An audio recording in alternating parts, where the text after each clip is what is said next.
देखो आपका जो रिवीजन है ना वो मिर्च मसाला और नमक की तरह है, जो कि अगर खाने में कम हो जाता है तो जिस प्रकार से खाना फीका पड़ जाता है, उसी सेम प्रकार से आपके प्रिपरेशन में अगर रिवीजन की मात्रा कम हो जाती है ना तो आपका पूरा प्रिपरेशन इनकम्प्लीट हो जाता है। और ये पर्टिकुलर रिवीजन कैसा होना चाहिए आज मैं आपको बताऊंगा। नमस्कार दोस्तों, मैं सौरभ एडुकेटर में आप सबका स्वागत करता हूं। पर आज की वीडियो में हम डिस्कस करेंगे आपके क्लास 10 की बोर्ड एग्जाम्स की प्रिपरेशन के इस पड़ाव में आपका ये रिवीजन एकदम इफेक्टिव कैसा हो सकता है, जहां पर इस रिवीजन से लेके दो चीजें हम लोग डिस्कस करेंगे। सबसे पहला तो ये रिवीजन इतना इंपॉर्टेंट है क्यों, इतना क्यों हाई पे पड़ा है, और इस रिवीजन से हमारा परसेंटेज कैसे बढ़ेगा वो मैं आपको बताऊंगा। दूसरी चीज तो ये रिवीजन अगर इंपॉर्टेंट है तो इसको करे कैसा, किस फॉर्मेट में रिवाइज करना चाहिए वो मैं आपको बताऊंगा। सबसे पहले तो हम लोग ये जानेंगे कि ये रिवीजन इतना इंपॉर्टेंट क्यों है। एग्जाम्पल के साथ बताऊंगा, ध्यानपूर्वक सुनना। सबसे पहले अगर एग्जाम्पल की बात करूं तो फॉर एग्जांपल आप साइंस 1 की प्रिपरेशन कर रहे हो, साइंस 1 के एग्जामिनेशन के लिए, जहां पर साइंस 1 का पूरा सिलेबस आपने कंप्लीट किया, 100% सिलेबस कंप्लीट किया। जैसे ही एग्जामिनेशन हॉल में जाते हो, क्वेश्चन पेपर हाथ में लेते हो, क्वेश्चंस पढ़ने के बाद तुरंत आपको क्लिक होता है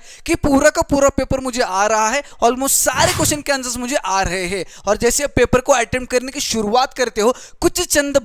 देर बाद आपको ये रियलाइज होता है कि आप ब्लैंक होना शुरू हो चुके हो, जहां पर ultimately 30 to 40% of the paper में आप ब्लैंक हो जाते हो। और ये मैक्सिमम स्टूडेंट्स के साथ होता है ये वाला चीज, ठीक है। अब ये होने के लिए दो मेजर रीजंस है जिसको मैं डिटेल में एक्सप्लेन करता हूं। सबसे पहला रीजन तो ये रहेगा कि जैसे कि आपने बोला कि हमने पूरा साइंस का सिलेबस प्रिपेयर किया बोर्ड एग्जाम्स के लिए साइंस 1 के, ठीक है। जब पूरा सिलेबस प्रिपेयर किया है तो उस पूरे सिलेबस के 30 to 40% ऑफ द सिलेबस जो है, शुरुआती का 30 to 40% ऑफ द सिलेबस, इसके बेस पे जब क्वेश्चंस पूछा जाता है या फिर कोई क्वेश्चन पूछा जाता है, हालांकि उसका आंसर तो आप लिख सकते थे, आप लिख भी रहे थे, आंसर लिखते समय एक आध दो वर्ड या फिर एक आध दो सेंटेंस या फिर क्वेश्चन को सॉल्व करते समय एक आध दो स्टेप आप भूल गए, जिसके वजह से आप यहां पर जो है वो ब्लैंक हो गए उस पर्टिकुलर क्वेश्चन में। आप वो क्वेश्चन में जब आप ब्लैंक हो जाते हो तो अल्टीमेटली आप पूरे 30 to 40% ऑफ द पेपर में अगेन ब्लैंक हो चुके हो। दूसरे रीजन की अगर बात करूं जिसकी वजह से ये चीज होता है, दैट इज अभी लास्ट मोमेंट में ऐसे कुछ क्वेश्चंस होते हैं जो काफी इंपॉर्टेंट आपको लगते हैं, फिर किसने आपको बताया तो कि ये सारे क्वेश्चंस काफी इंपॉर्टेंट है, इसमें से 3-4 तो आने वाले, तो उन इंपॉर्टेंट क्वेश्चंस को आप बार बार पढ़ रहे होते हो, बार बार लर्न कर रहे होते हो, बार बार बस देख रहे होते हो, जहां पर आपको लिख कर प्रैक्टिस करने की जरूरत होती है, सॉल्व करने की प्रैक्टिस जरूरत होती है, बट आप वो चीज नहीं करते, आप बस उसको पढ़ रहे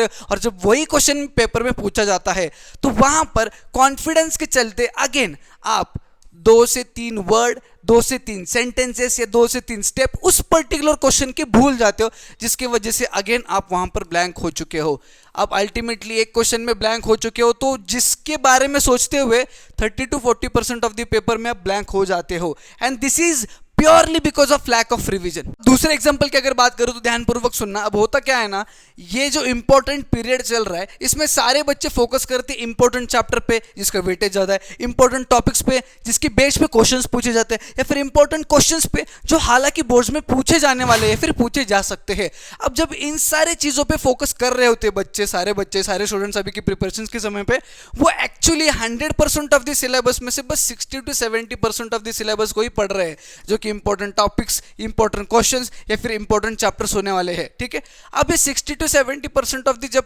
सिलेबस पढ़ रहे हैं तो इसको भी रिवाइज बच्चे नहीं करते, बस इसको पढ़ना है और एग्जाम में जाना है, क्वेश्चंस को अटेम्प्ट करना है और पूरे मार्क्स आएंगे, इस प्रकार से उनका थिंकिंग होता है, जो कि होता नहीं है। जब अगेन इस चीज को रिवाइज नहीं करोगे, सबसे पहले तो देखो ड्रॉबैक क्या है, आपने यहाँ पे 30% ऑफ द सिलेबस को छोड़ दिया है, मान रहे हो आप 60 to 70% प्रिपेयर किया है तो 30 to 40% ऑफ द सिलेबस को अपने छोड़ दिया है। अगर इस 30 to 40% ऑफ द सिलेबस पे क्वेश्चन पूछा जाता है वहां पे तो आपको वैसे ही मोरल डाउन होगा, क्योंकि उसको तो अपने प्रिपेयर ही नहीं किया है। और ये 60 to 70% ऑफ द सिलेबस में से भी क्वेश्चन अगर पूछा जाता है और वो क्वेश्चन अगर शुरुआती का दौर का होता है, जो अपने शुरुआती में पढ़ा था उसका अगर पूछा जाता है और आंसर अगर आप लिख नहीं पाते हैं, ब्लैंक हो जाते हो, तो सेम सिनेरियो यहां पर भी रिपीट होने वाला है। जैसे बच्चे टेक्स्ट बुक को गो थ्रू नहीं करते, ठीक है, हालांकि अपने 30-40% छोड़ दिया है, बट टेक्स्ट बुक में कुछ छोटी छोटी चीजें होती है जिनको पढ़ना बहुत जरूरी है, जिसकी बेस पे ऑब्जेक्टिव्स पूछे जाते हैं, या फिर किसी बड़े बड़े क्वेश्चन का 2-3 स्टेप सॉल्व करते समय एक छोटा स्टेप वही सॉल्व एग्जांपल का होता है जिसको आप निग्लेक्ट कर देते हो। तो ये सारी चीजें इंपॉर्टेंट होती है और ये सारी चीजें बच्चे नहीं करते because of lack of revision, और यही कारण के चलते आपके लिए रिविजन काफी इंपॉर्टेंट रहने वाला है। अब देखो हमें तो पता चल चुका है रिविजन इंपॉर्टेंट है, हमें रिविजन तो करना है, बट कैसे करना करना है वो मैं अभी आपको बताता हूं। तो रिवीजन से लेके दो मेथड्स में आपको एक्सप्लेन करना चाहता हूं, यानी कि रिवीजन इस टर्म से लेके दो मेथड्स अभी अराइज होंगे, ठीक है, जिसमें से जो दूसरा मेथड है वो मैं बाद में बताऊंगा, आज की वीडियो में नहीं बताऊंगा। सबसे पहला मेथड इज आपका डेली एंड वीकली रिवीजन, ठीक है, and second is last moment revision. तो ये जो लास्ट मोमेंट रिवीजन है वो अगले वीडियो में या फिर कुछ वीडियोस बाद बताऊंगा, क्योंकि ये रिवीजन इज दैट रिवीजन जो दो पेपर के बीच में जो गैप अवेलेबल होता है उस गैप में किस प्रकार से सारी चीजों को रिवाइज करना है उसमें मैं बताना चाहता हूं, ठीक है। अगेन आज अगर डेली और वीकली रिवीजन की बात करें, जिसमें सबसे पहले मैं बात करूंगा डेली रिवीजन की, ठीक है। What do we mean by daily revision, ठीक है। Now daily revision is all about revising all of the topics, all of the questions, going through them सुबह 6 से 8 के टाइम पे, ठीक है। यानी कि डेली रिवीजन में what we will do is morning के 6 AM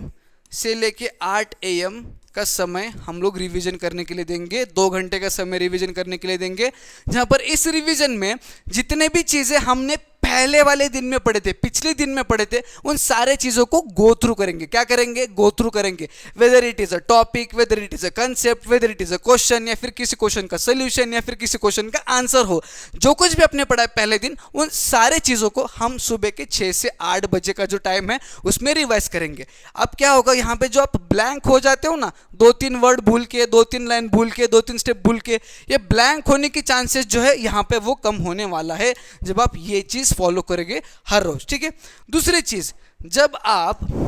आप ये चीज कर रहे हो तो इसमें कुछ पार्ट ऑफ द सिलेबस आएगा जिसको पढ़ने के बाद, जिसको देखने के बाद आपको लगेगा यार थोड़ा सा कंफ्यूजिंग है, ये थोड़ा सा डिफिकल्ट है, इसमें थोड़ा सा मेरे को मजा नहीं आ रहा है, इसमें मेरे को थोड़ा सा कुछ डिफिकल्ट लग रहा है। तो वो सारे चीजों को आपको लिख कर निकालना है तुरंत, ठीक है। सारे चीजें पढ़ के निकाल रहे हो, बट कुछ इंपॉर्टेंट चीजें जिसको आपको लगता है ये इंपॉर्टेंट है, ये डिफिकल्ट है, ये मुझे कंफ्यूज कर रहा है, उसको लिख के निकालोगे। जब आप उसको लिख के निकालोगे, when you will write it and practice it उसी दिन 6 से 8 के समय पे, तो अगेन ये जो वाला पार्ट है जहां पर आप ब्लैंक हो रहे हो, अगेन इस पार्ट का सोल्यूशन यही बनने वाला है। तो आपको पता चल गया डेली रिवीजन कैसे होगा, ठीक है। वीकली रिवीजन की अगर बात करूं, वहीं पे अगर मैं वीकली रिवीजन की बात करूं तो weekly revision is all about revision on weekends which is Saturday and Sunday. Saturday and Sunday का रिवीजन हम वीकली रिवीजन कहेंगे, जहां पर इस सैटरडे और इस संडे में हम दोपहर के 2 PM से लेके 5 PM में हमारा रिवीजन करने वाले हैं, ठीक है। 2 PM से 5 PM के समय होगा 3 घंटे पर डे, ठीक है, यानी कि सैटरडे के 3 घंटे और संडे के 3 घंटे। अब इन 3 घंटे में व्हाट आई वुड सजेस्ट कि you have to straight away go towards the PYQs। आपको बस PYQs को सॉल्व करना है, PYQs को गो थ्रू करना है 2 से 5 सैटरडे संडे। कौन से टॉपिक्स के PYQs, कौन से चैप्टर की PYQs, उन्हीं सारे चैप्टर की PYQs, यानी फिर उन्हीं टॉपिक्स की PYQs जिसकी प्रिपरेशन आपने मंडे टू फ्राइडे किया है। मंडे टू फ्राइडे जितना भी पार्ट ऑफ द सिलेबस अपने पढ़ा है, जितने भी टॉपिक्स अपने पढ़े, जितने भी क्वेश्चंस अपने पढ़े, उन्हीं सारे क्वेश्चंस के बेस पे, टॉपिक्स के बेस पे, चैप्टर के बेस पे जितने भी PYQs अवेलेबल है हो रहे हैं, उन PYQs को सैटरडे एंड संडे 3 घंटे दोपहर में बैठ के सॉल्व करेंगे, जिससे आपको लिखने की प्रैक्टिस भी होगी और आपका कॉन्फिडेंस बढ़ेगा, जहां पर आपको यह पता चलेगा कि जिस चैप्टर का प्रिपरेशन मैं कर रहा हूं वो कितना सही जा रहा है। अगर गलत जा रहा है तो यू विल अगेन सेट, उसको एक बार गो थ्रू करोगे, उस चैप्टर को फिर से पढ़ोगे, उस टॉपिक को फिर से पढ़ोगे और फिर क्वेश्चन को सॉल्व करोगे, जिससे ये जो दूसरा प्रॉब्लम अराइज हो रहा था ये प्रॉब्लम भी अराइज नहीं होगा। यानी कि ये जो 2 रिवीजन मेथड मैंने आपको बताया, इससे लगभग आपका 10% जो है, परसेंटाइल जो है 10%, वो आराम से बढ़ने वाला है। बस आपको सिंसियरली इस चीज को फॉलो करना है।